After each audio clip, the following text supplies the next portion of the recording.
কারো হাসি দেখে কখনোই তার জীবন বিচার করা উচিত না। কারণ অনেক মানুষ আছে যারা সবার সামনে হাসতে হাসতেই ভিতরে ভিতরে শেষ হয়ে যাচ্ছে। তো হ্যালো ফ্রেন্ডস, আসসালামু আলাইকুম। আমি নীলা আপনাদের সবাইকে ওয়েলকাম করছি নতুন আর একটা ব্লগ ভিডিওতে। আজকের ব্লগ ভিডিওটাও একই রকম, প্রতিদিনের মতো কিছু কথা, কিছু গল্প আপনাদের সাথে শেয়ার করি। কথাগুলো যদি ভালো লাগে শেষ পর্যন্ত সাথে থাকবেন। তো আজকে যেটা বলছিলাম, কারো হাসি দেখে কখনোই তার জীবন বিচার করা উচিত নয়। ক্যামেরার সামনের মানুষ যাকে দেখে সে মানুষটা সবসময় সত্যিকারের মানুষ হয় না। হাসি মুখ, সুন্দর পোশাক, নিখুঁত কথা, সব কিছু যেন সাজানো এক পৃথিবী। কিন্তু ক্যামেরা বন্ধ হওয়ার পর আলো নিভে গেলে সেই মানুষটার জীবনটা কতটা ভাঙা, ক্লান্ত আর নিঃসঙ্গ তা কেউ দেখে না। আজকে একটা গল্প শেয়ার করব। মীরা নামে সোশ্যাল মিডিয়ায় খুব পরিচিত একটা মুখ ছিল। প্রতিদিন নতুন নতুন ভিডিও, হাসি খুশি ছবি, ঘুরতে যাওয়া স্টোরি, সব মিলিয়ে তার জীবনটা যেন স্বপ্নের মতো ছিল। মানুষ ভাবত মেয়েটার জীবনটা কতটা সুন্দর। তার পোস্টে হাজার হাজার লাইক, শত শত কমেন্ট। আপু, আপনি সবসময় এত হাসি খুশি থাকেন কিভাবে? আপনার জীবনটা সত্যি পারফেক্ট। মীরা প্রতিবার শুধু একটা হাসির ইমোজি দিত, কারণ সত্যিটা বলার সাহস তার ছিল না। কেউ জানতো না প্রতিদিন ভিডিও আপলোড করার আগে আয়নার সামনে দাঁড়িয়ে তাকে নিজের কান্না নিজেকেই লুকাতে হতো। চোখের নিচের কালো দাগ কনসিলার দিয়ে ঢাকতে হতো।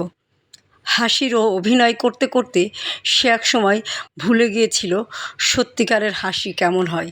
তার ঘরটা ছিল খুব চুপচাপ। দিন শেষে ফোনের আলো নিভে গেলে চারপাশে শুধু নীরবতা।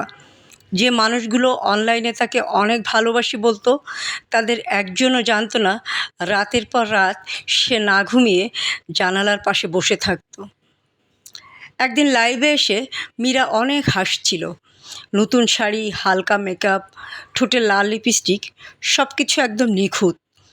লাইভ শেষে ফোনটা বন্ধ করেই সে চুপচাপ মেঝেতে বসে পড়ল। তার চোখ দিয়ে টপ টপ করে পানি পড়ছিল, কারণ সেই দিনই সে জানতে পেরেছিল যার জন্য সে এতদিন সব সহ্য করেছে সে মানুষটাও অন্য কারোর সাথে নতুন জীবন শুরু করেছে। কিন্তু পরদিন মীরা ভিডিও পোস্ট করেছিল, ক্যাপশনে লিখেছিল জীবন সুন্দর। মানুষ আবারও কমেন্ট করেছিল, আপু আপনার হাসিটা অনেক সুন্দর। কেউ বুঝতে পারেনি সেই হাসির আড়ালে একটা মানুষ ধীরে ধীরে ভেঙে যাচ্ছে। ক্যামেরার সামনের জীবনটা অনেক রঙিন। সেখানে আলো থাকে, ফিল্টার থাকে, সুন্দর মুহূর্তগুলো সাজিয়ে দেখানো হয়। কিন্তু ক্যামেরার পিছনের জীবনটা, সেখানে থাকে অসমাপ্ত কান্না, চাপা কষ্ট, না বলা গল্প আর একাকিত্ব। আমরা যাদের দেখে ভাবি তারা খুব সুখে আছে, তাদের জীবনে হয়তো গভীর অন্ধকার রয়েছে। কারণ মানুষ সবসময় নিজের ভাঙা দিকটা লুকিয়ে রাখে। দুনিয়া সুন্দর মুখ দেখতে ভালোবাসে, কষ্টের গল্প না। তাই কারোর হাসি দেখে কখনোই তার জীবন বিচার করা উচিত না। কারণ অনেক মানুষ আছে যারা সবার সামনে হাসতে হাসতেই ভিতরে ভিতরে শেষ হয়ে যাচ্ছে। আর এই গল্পগুলো মেয়েদের ক্ষেত্রে, নারীদের ক্ষেত্রেই বেশি হচ্ছে। তো যাই হোক, আপনি ভিতরে ভিতরে ভেঙে পড়বেন না। জীবন সবসময় সুন্দর। জীবনকে সুন্দরভাবেই উপভোগ করতে হবে।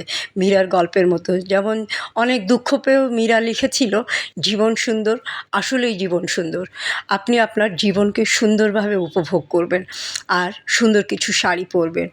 সুন্দর কিছু শাড়ি পরলে আয়নার সামনে দাঁড়ালে আপনাকে অনেক সুন্দর একটা লুক এনে দিবে। পৃথিবীর শ্রেষ্ঠ সুন্দর মানুষ মনে হবে আপনাকে।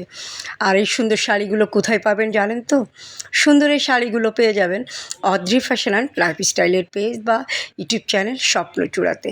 ভালো লাগলে জাস্ট পেজটা ফলো করে দিতে হবে, চ্যানেলটা সাবস্ক্রাইব করে দিতে হবে।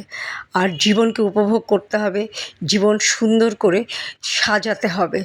জীবনে দুঃখ কষ্ট সব থাকবে, সব কিছুকে আড়াল করে পারফেক্টটাকেই আপনার গ্রহণ করতে হবে। হোক না সেটা অল্প সময় বা ক্ষণিকের জন্য, কিন্তু সেই পারফেক্টটাকেই আপনার ভালো রাখার জন্য আপনাকে আপনাকে আত্মবিশ্বাসী করে তোলার জন্য অনেক বেশি কাজে দিবে। জীবন সুন্দর, জীবনকে উপভোগ করতে হবে। আর উপভোগ করতে গেলে অবশ্যই সুন্দর কিছু শাড়ি পরতে হবে। সুন্দর কিছু শাড়ি নিতে গেলে আমার পেজের সাথে থাকতে হবে। তো অনেক গল্প করলাম, অনেক কথা বললাম। আজকের কথাগুলো বা গল্পটা আপনাদের কেমন লাগলো কমেন্ট করে জানাবেন। ভালো থাকবেন, সুস্থ থাকবেন। আল্লাহ হাফেজ। আসসালামু